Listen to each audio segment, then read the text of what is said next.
The silence of the night was broken by the low, mechanical hum of engines. Residents of Krasnodar, in southern Russia, looked up to see small shapes in the sky, moving steadily toward one of the region's most important industrial sites.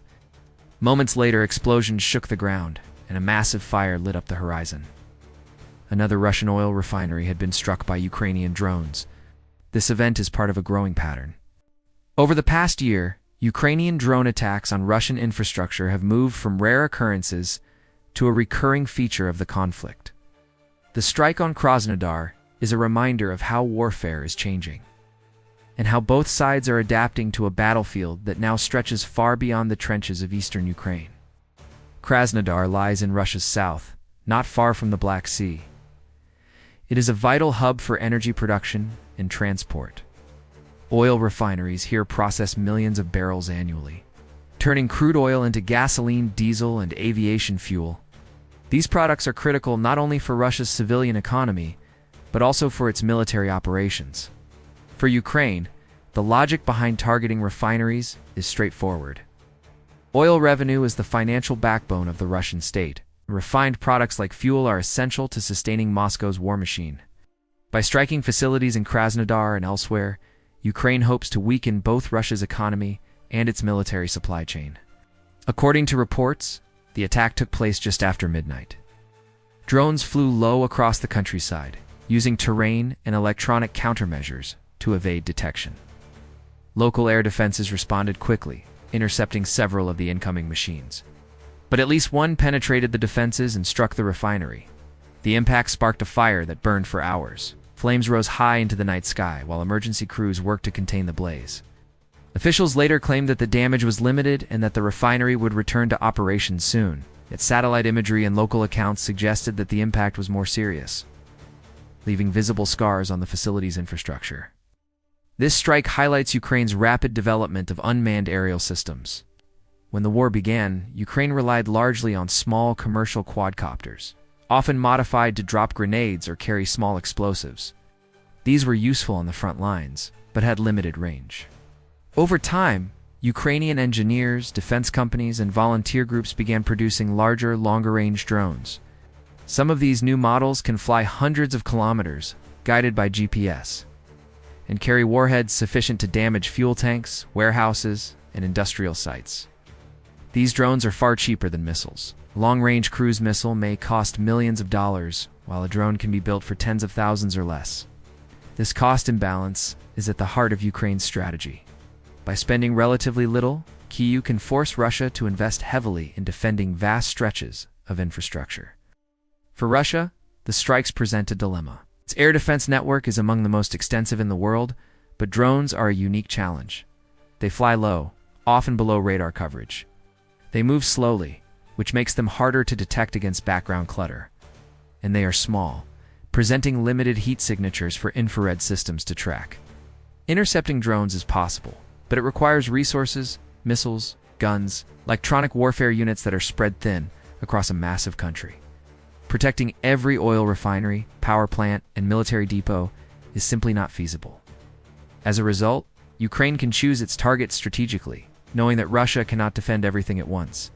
Each individual strike may not cripple the Russian economy. Refineries are resilient, and Russia has many of them. But repeated attacks erode confidence. They force shutdowns, repairs, and diversions of fuel supplies. They increase costs and uncertainty in global energy markets. The symbolism matters too. Every time smoke rises from a Russian refinery, it sends a signal both to Russians at home and to observers abroad. The war is not confined to Ukrainian territory. Moscow itself is vulnerable. Beyond the material damage, the drone campaign has psychological effects. For Russian citizens in Krasnodar and other regions, the attacks bring the war closer to home. Residents who once felt distant from the conflict now hear explosions outside their windows. For Ukraine, this is part of the strategy. Each successful strike undermines the Kremlin's narrative that Russia is secure and in control. Each fire weakens the image of invulnerability that Moscow seeks to project. And each attack reminds the international community that the war remains active, costly, and unpredictable. Ow. The strikes also ripple beyond Russia's borders. As one of the world's largest energy exporters, Russia plays a central role in global markets. Any disruption, real or perceived, can influence oil and fuel prices worldwide. Even when the damage is minor, the idea that Russian energy facilities are vulnerable to repeated strikes adds risk to the equation. For countries still purchasing Russian oil, this risk affects planning and trade. Europe, which has reduced dependence on Russian energy, the strikes reinforce the importance of diversification. The attack on Krasnodar is part of a larger trend. The rise of drone warfare as a defining feature of modern conflict. Drones are not new, but the scale and intensity of their use in Ukraine are unprecedented. Every month brings new innovations.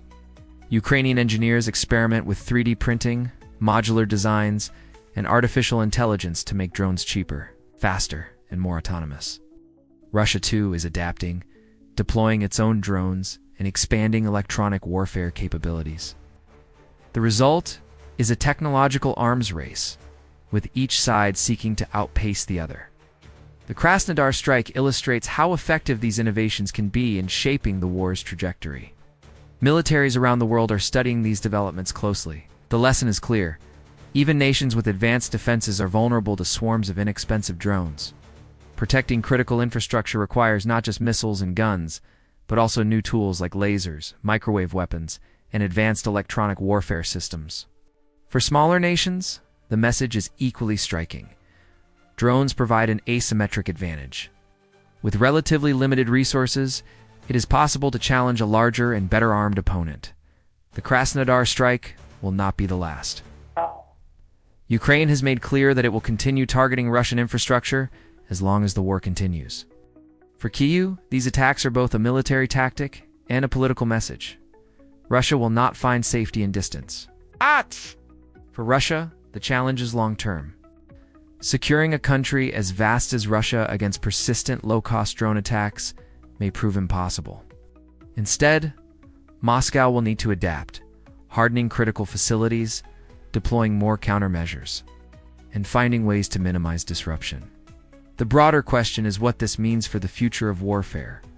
If drones can strike refineries in Krasnodar today, what will tomorrow's conflicts look like?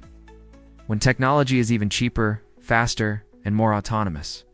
When the flames rose over Krasnodar, they illuminated more than just a damaged refinery. They revealed the shifting nature of war itself. In this new era, the front line is not confined to trenches or battlefields. It extends to cities, economies, and the infrastructure that sustains modern life. For Ukraine, the drones are a tool of survival and resistance. For Russia, they are a reminder that even vast territory and powerful defenses cannot guarantee safety for the world. Each strike underscores the urgent need to understand and prepare for a future where drones and the threats they carry are a permanent feature of global security. The night skies over Krasnodar were just one scene in a larger drama, but they tell us much about the war today and the wars to come.